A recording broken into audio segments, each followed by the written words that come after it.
Un professeur commence sa journée de travail à quelle heure et la termine à quelle heure?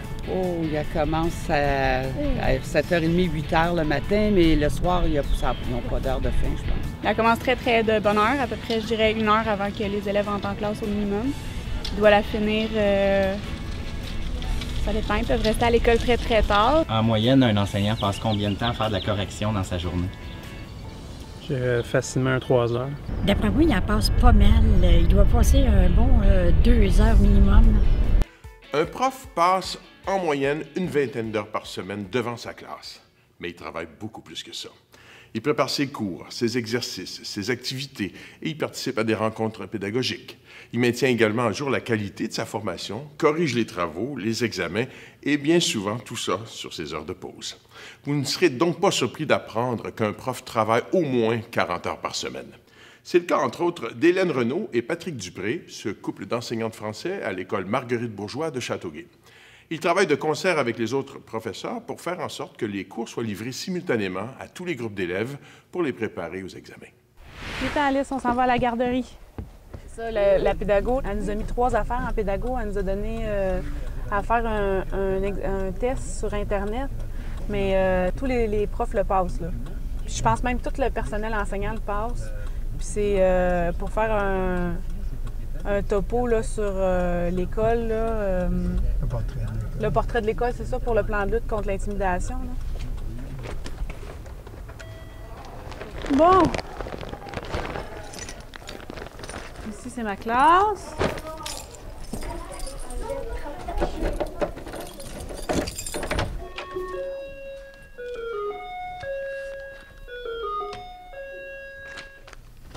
Ça, c'est ma boîte de correction que je traîne à la maison et que j'ai rarement le temps d'avancer à la maison, malheureusement. Moi, j'apporte beaucoup de la correction. Patrick est plus discipliné que moi. Il corrige à l'école. Moi, j'ai de la difficulté à trouver du temps pour corriger à l'école. Donc, j'en apporte à la maison. Mais Patrick, souvent, hein, c'est des recherches de romans ou d'extraits de romans, tout ça, là. Toutes les lectures qu'il peut faire dans une soirée, Patrick, pour l'école, c'est fou, là. Tu sais, dans le fond, il y a toujours un peu de l'école à la maison. C'est facilement une quinzaine de minutes par copie quand on a une certaine expérience. Au début, ça me prenait encore plus de temps que ça. Ben, c'est ça, 15 fois 90, ben, ça donne une idée de l'ampleur que ça représente. Il faut que j'aille voir M. Dupré pour savoir ce qu'on va faire exactement dans le cours, parce qu'on suit vraiment cours par cours, donc je ne veux pas prendre de retard, puis je veux pas m'avancer plus que lui non plus, donc il faut vraiment arrimer nos cours tout le temps. Ouais. Est-ce que tu as la première de disponible? Est-ce que ça te dérangerait d'aller remplacer Patrick 15 minutes parce qu'il remplace Jean-François, puis j'aurais besoin de 15 minutes avec lui pour planifier le cours? Oui, il n'y a pas de problème. Il est dans son local à lui. Okay. Je vais aller lui dire, par exemple, que tu vas... Merci beaucoup. Bon, tu as 2 minutes? Oui. OK. On corrige le Klondike? Oui. Pour commencer. Ensuite de ça, on donne le reste de GADV? Oui, la fin des notes sur le groupe adversaire. Puis es-tu là-dessus ou non? Oui. Juste le 12.4. Ensuite,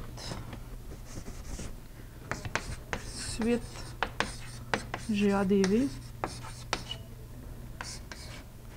Puis le devoir.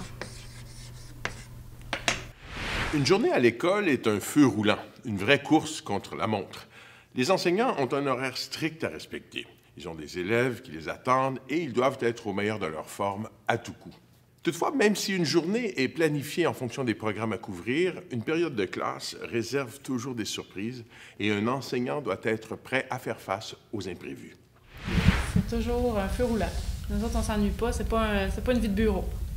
C'est une vie mouvementée. On se voit pas vraiment dans la journée, à part si on a un midi ensemble ou pour se donner vraiment des indications sur la journée ou sur les cours et tout ça. Mais sinon, c'est une course contre la montre, je pense.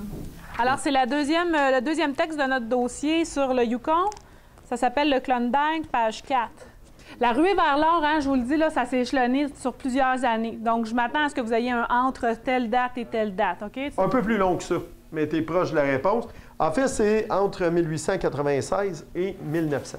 Pourquoi on s'en allait au Yukon, à la ruée vers l'or? Jimmy? Oui, pour s'enrichir, pour faire fortune. Donc, c'est la bonne réponse. Bon, pourquoi il n'est pas en forme de géant? Il faut vous donner une raison. La ruée vers l'or du Klondike. Si on avait écrit seulement la ruée vers l'or, ben, on aurait la moitié des points, étant donné qu'il y en a plus qu'une. Le qui? Qu'est-ce qu'on a trouvé à ça, Alexandre? Comment? Oh, fait que Chocum Jim, il a fait une ruée vers l'or. C'est assez intéressant que pour toi, une ruée, c'est une seule personne. Il y en a combien de personnes qui sont allées faire la ruée vers l'or? C'était ça la réponse que je cherchais. J'en veux un qui répond. Je m'excuse, là, je vais avoir de la difficulté à vous gérer si vous me répondez comme ça. Hicham? C'est le contact qu'on a avec le jeune là-dedans, là, dans le sens que ça peut être seulement répressif, mais il faut lui parler. Vous avez vu aujourd'hui que j'ai géré des réflexions. Si c'était juste fais une réflexion, là, puis je la lirai pas, c'est pas la même affaire que là, tu reviens avec lui, tu corriges les fautes, tu essaies de le faire réfléchir sur ce qu'il a écrit, sur ce qui s'est passé, comment il peut éviter l'affaire la prochaine fois. Donc, c'est ça aussi le grand défi de l'enseignement ressources. Là. Moi, pour moi, enseigner, c'est beaucoup communiquer non seulement des apprentissages, mais des mesures qui vont être utiles dans la vie au complet. Le fait de faire ce que tu as à faire, bien, c'est ça qui va être garant de tes succès plus tard. C'est beaucoup là-dessus que je travaille. Et c'est beaucoup l'exemple aussi que j'essaie de donner aux jeunes. La rigueur, la volonté puis le désir de faire les choses, mais surtout de bien les faire. Puis, on a un an, dans le fond, une année pour semer quelque chose. Est-ce qu'on va voir le fruit de ça après une année? Certainement pas, mais est-ce que ça va rester? Je pense que ça va toujours rester chez eux, ce qu'on leur a donné. Puis, bien, il y en a, dans le fond, qui sont pas prêts à recevoir cette année ou qui sont pas prêts à évoluer avec nous autres. Puis, il y en a d'autres, je pense, qui sont très ouverts et tout ça. Et puis, dans leur parcours de vie, à un moment donné, bien, ça va rejaillir. Les choix qu'ils font, il y a toujours une conséquence à ces choix-là, qu'elles soient positives ou négatives. Donc, c'est important là, pour leur apprendre, dans le fond, que leur choix, bien, c'est ça qui dicte un peu ce qu'ils vont avoir comme vie, finalement. Au secondaire, aussi attachant soit-il, les élèves ne sont pas toujours capables de s'organiser. Plusieurs veulent réussir, mais ne s'y prennent pas de la bonne façon. Ils sont souvent en récupération ou en retenue et prennent beaucoup de détours pour réussir leur année. C'est une étape à franchir et les enseignants sont là pour les guider.